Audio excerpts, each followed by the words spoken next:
Hey everyone, this is Shaun Curran. You've heard me on WYAB on the radio, and you can also catch me on the new Hulu series Death in the Dorm Season 2. I just wanted to introduce you all to my law firm, the Curran Law Firm. I'm located over in Fondren on Mill Street in Jackson, Mississippi. I've got over 18 years of law practice under my belt, including a decade as a felony prosecutor in Hinds County and at the Mississippi Attorney General's office. I spent all those years putting bad guys away. Now let me help keep you out. You can call me anytime at 601-906-9094 for a consultation, or just if you want to talk about something about your case. I'm committed to helping you navigate the complexities of the legal system, which I know can be difficult and confusing and downright scary at times. Let me help you use my experience to explain the system to you and how it works and how I can best help you. You can call me again at 601-906-9094 to discuss any of this and any of your worries. Trust me to handle your defense, where it is going to be my priority and your future will be my focus.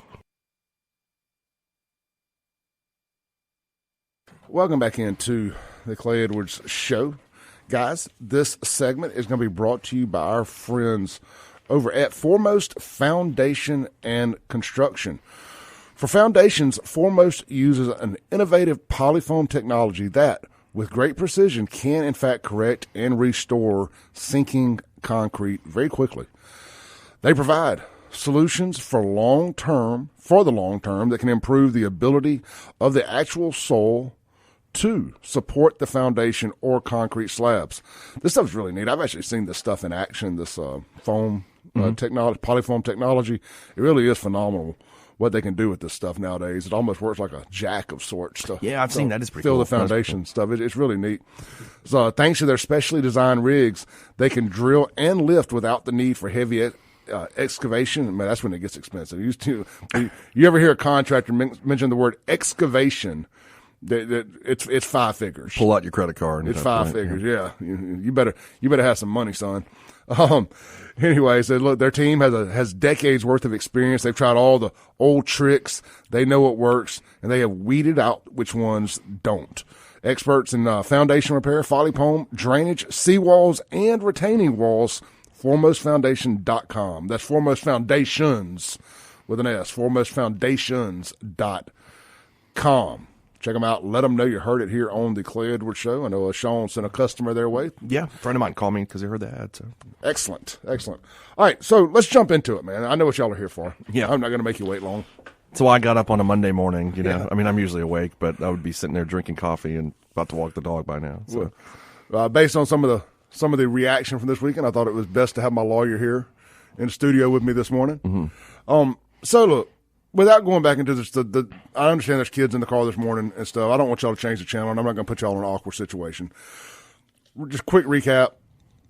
Allegedly, Lobbyist, Legislators, back room at a legendary restaurant. Waitress gets allegedly paid, bribed, some form or fashion, into taking her clothes off and letting them do shots of liquor off of her, a.k.a. body shots. That's where we're calling it the Capitol Body Shots controversy. Yeah, these people work at the Capitol. You get the play on words. We had a famous body shop around here, Capitol Body Shop, Capitol Body Shots. It just sounds good. Anyway, well, we told this story. We told it in gist, layered it again with a big grain of allegedly. Yeah, I think we said many times we have no. I guess that we're not saying this is material fact because we don't know. Within 30 minutes of me leaving here Friday, I'm getting messages from people associated with the governor and others. Hey, Clay, I know all the people that were there that night, and they all say this didn't happen. A lot of crazy stuff happens at during session, but this ain't one of them. I'm offended that somebody thinks I'm stupid enough. And this is no offense to this guy, but I've watched what goes on in this town. Yeah. I've been a part of what goes on in the underbelly of this town. To tell me that something, frankly, as PG-13 as body shots didn't happen is insulting. Mm-hmm. And here's the other thing, and I brought this to Shaun's attention yesterday. We never mentioned the name of the restaurant. We never mentioned a date, a time frame, none of that. But a lot of people have been real quick to run to these people's defense and say these words here. I know everybody that was there that night at that dinner. This didn't happen. Well, hold on. What night? What dinner are y'all talking about? You're telling me it didn't happen, and I didn't tell you who, what, when, or where, but you're quick to tell me you know everybody that was there that night, and it didn't happen. Yeah. And then we're getting through other people unaffiliated that are at the Capitol, getting messages, hey, can you get Clay to take that down? It's making us look bad. Mm-hmm. Make yourselves look bad. And the good people at the Capitol, like the two that actually had this conversation, a good guy messaged another good guy and said, hey, this is just making all of us look bad. Can you get him to take it down? Right. Neither of those two were involved in this. I want to be clear about that. Yeah. And that's where some self-policing comes in. Like, y'all need to call them guys out. Say, hey, quit making us look bad. Yeah. Doing dumb stuff like this.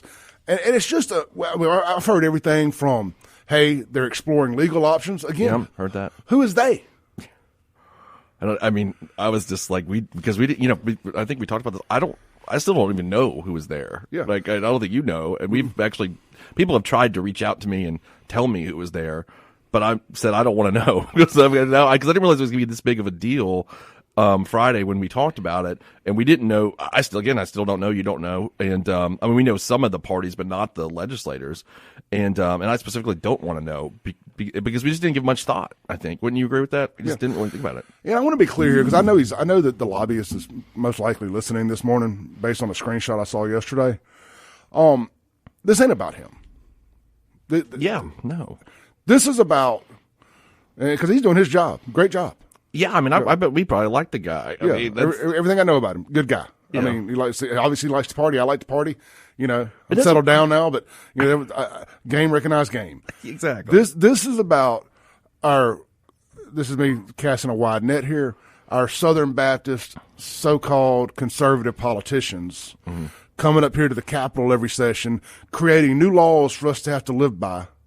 I guarantee you these folks' names are on a bill banning something or another. Right. And you go back and you find their election promises, their election campaigns, their agendas, and it's all, I'm going to steal Shaun's line here, it's all, I love Jesus 27% more than my opponent does. Vote for me, I'm going to do right by you.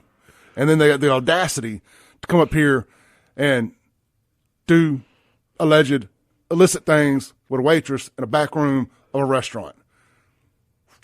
Yeah, I'm sorry. I'm trying not to laugh too hard because I'm thinking about this whole thing is so stupid, right? The whole thing is stupid to be stupid. It's just so dumb that when we brought it up because Clay and I love stuff like this because we're just that kind of guys that enjoy those kinds of things and would partake in them. It's not a moral judgment. I don't think I'm not making a moral judgment about anything. Lightning just texted us on the Guns and Gear text line and says, "Hey, no kids in the car. It's spring break for Rankin County." That's right. I've heard that too. So. Yeah, that changes things. Changes things a bit today. I'm kidding.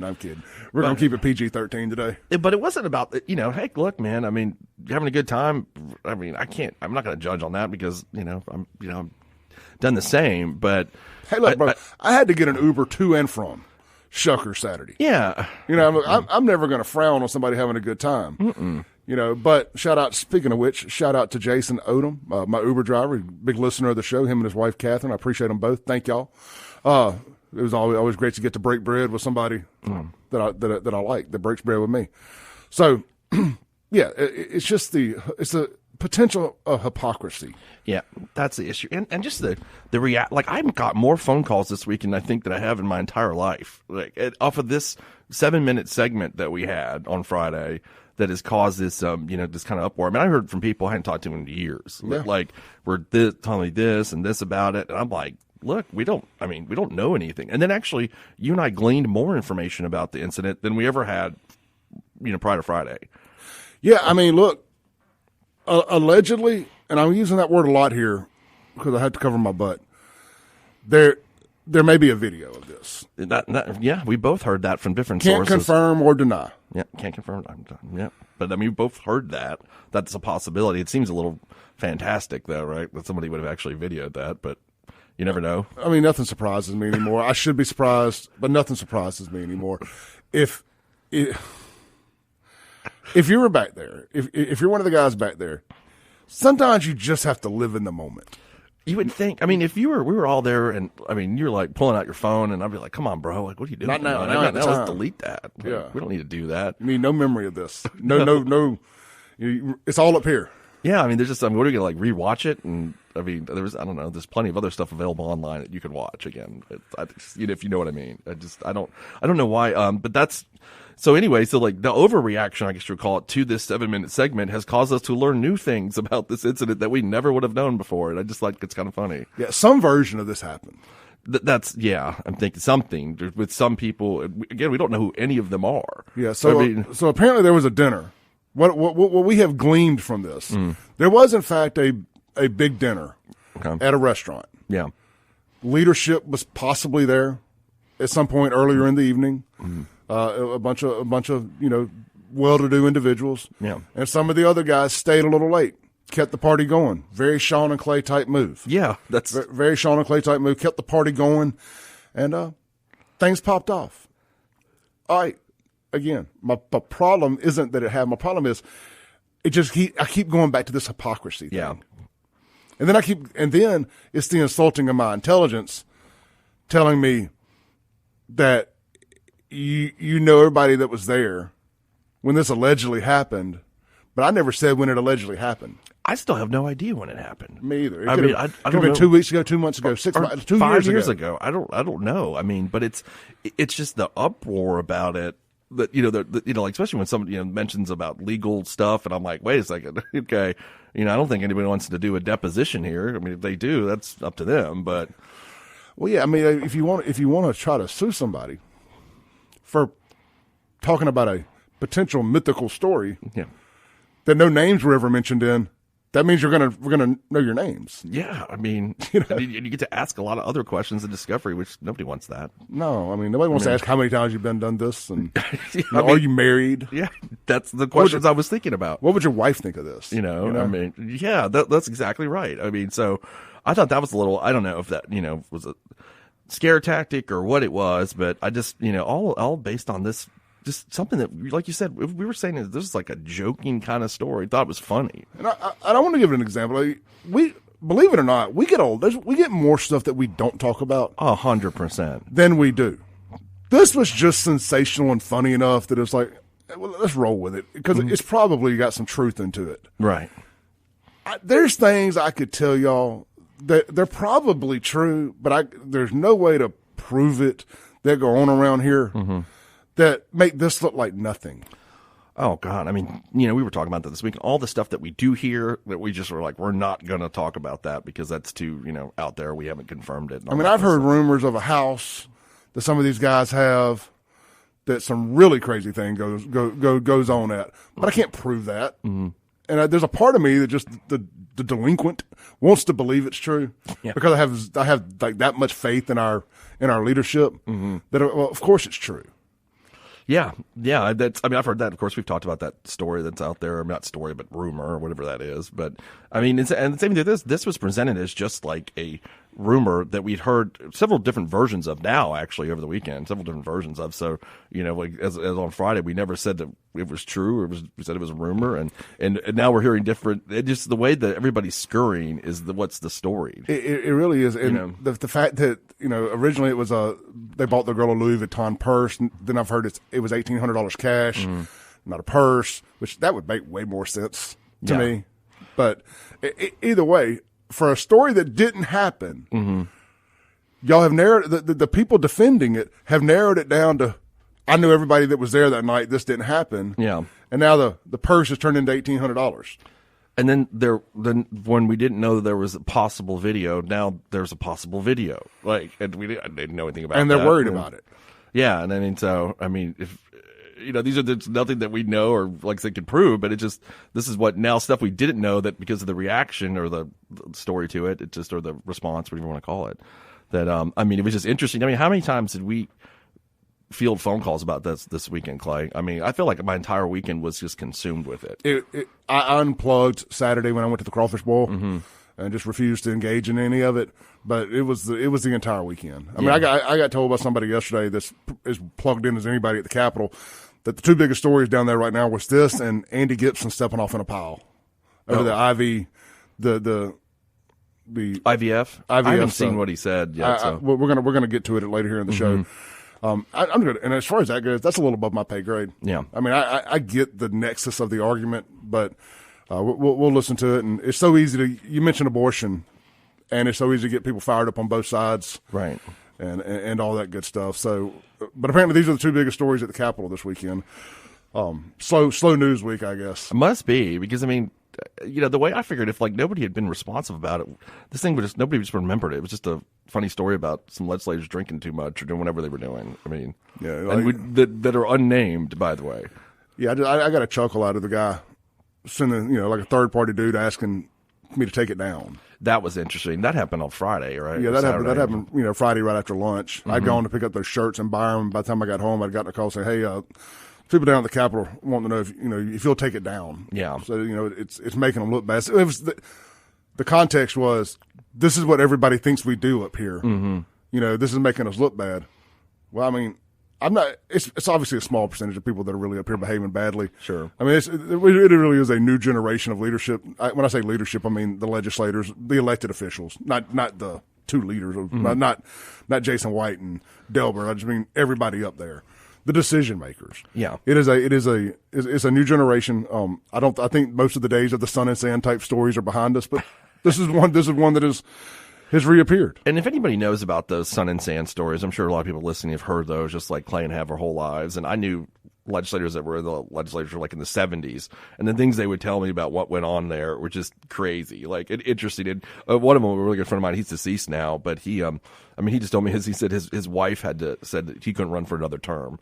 He's like, if you wanted to stay married, that's what he used to tell me. And she told me that too. And she's like, that's not, it was crazy. It was just a crazy time in the 70s there. And, but the tradition may continue. I don't know. Maybe not. I'm kidding. Yeah, this is such a weird story to talk about for me because, and you to an extent, because again, I'm not offended by that type of stuff. Not at all. I'm offended by the reaction. That's what made me angry too. I didn't care about I wish they called us. Yeah. And told us to come. We would have come. It's not that. I can't anymore. Yeah, you can. Okay, well, I would have come, guys. Yeah. And it's not that. It's just it's the getting upset about it. I mean, I don't think anybody in the public would even thought about it anymore if we, just that 7 minutes. Yeah, you tell me it didn't happen, but on the same side, you're telling me everybody that was there that night when we never said what night. Something happened one night up there because I felt you'll never convince me that lobbyists don't wine and dine legislators at this particular place, but once a month or something like that. You know what I mean? This is a 5-night-a-week type thing up there during session. It's a 6-night-a-week. So I'm not going to, the fact y'all were able to narrow it down to a specific night, that something went on. Yeah, it was a specific time, and they know, and again, it goes back to wine and dining. We don't care if you wine and dine the legislators. That's cool. Do what you want. I don't like it, but I understand that's the game. It's not illegal. It's nothing illegal about it. I mean, do what you want to do, but I mean, if stories because that's kind of what we do on this show. We talk about funny stuff that comes up around town. I mean, how many times have we jumped on Chokeway for something stupid? About 1 million times. Oh, I mean, look, I called my own biases out off air the other day on this. I said, if this had been the Jackson delegation doing this, it would have been a whole different, because the Jackson delegation gets nothing done. Right. When I refer to the delegation, I'm not talking about David Blunt and them. I'm talking about just the Chokeway, the free the land regime. If I heard about them hanging out in the bar with other elected politicians doing the same very thing, I'd be like, they don't get to party. You don't get to have nice things when your red lights don't work. Right. So well, it's kind of like a week ago or 2 weeks ago when we talked about Angelique Lee on the whole thing that happened. It's not that we wanted to talk about that. It's just, hey, look, you're an elected official. This happens. We talk about it. That's what it is. So. All right, let's take a break. This is the Clay Edwards Show with Shaun York-Cron. We'll be right back. Hey, Guns and Gear text line 769-241-1944. The phone line. Make sure it works around here. 601-879-0002. I'm telling you, I think I've spoiled y'all with the text line. I want to hear some phone calls. 601-879-0002. What do y'all think? Do y'all think our politicians would dare do something like this? We'll be right back. Welcome back into the Clay Edwards Show. Guys have lit up the text message, and we got a caller on hold, so thank y'all. But first, let me tell you about my buddy Bruce over at Eyewear Optical right there in Pearl, Mississippi. Eyewear Optical will never hand out glasses like a box of shoes. Bruce will adjust your frames before taking the measurements and a second time after the lenses have been installed when you pick them up, just for a nice fine-tuning, and you get you a personalized fit, custom fit. Bruce, he's going to ask you a lot of questions, because he wants to make sure he gets the right lens for you, just the right amount of technology, and for all your wants and needs there. Man, I haven't had to wear glasses. I've been very lucky. I probably need some at this point, definitely some readers, but I don't need to get by there and see Bruce for just that. Hey, look, Bruce is also going to make sure you select the right frames for maximum comfort, durability, and style that fits your needs. I know the wrong frames, even on sunglasses, will cause you to get migraines. They're just bad, terrible headaches. So definitely try to avoid getting the wrong frames there. Look, hey, Eyewear Optical is not an insurance because they want to deal with you instead of having an insurance company telling us how to take care of you. You know what that means. You're going to tell them what you want. They're going to fit it for you. Check them out. That's Eyewear Optical right there, Highway 80 in Pearl. Their slogan is, "We fit glasses to you, your lifestyle, and your budget. Get your vision in high gear today." They're open Monday through Friday, 10 a.m. to 6 p.m., and Saturday, 10 to 2. Highway 80 in Pearl, Mississippi. That's eyegearoptical.com for more information. Shaun, you look like you were ready to bust out your seat over there. Oh, no. I was just reading a text message, but no, not busting out. I'm just happy my car worked this morning and didn't blow up after this weekend. That's what I'm glad about. Right now, this morning I was easily pushing the ignition Yeah, man, look. What a great way to go. Yeah. I mean, it would be a nice bookend to my career. Well, we were talking about last night with Jerry Nash and Andy Taggart's book, can they make this part of the Mississippi politics book and then our cars explode? I guess I would add to that.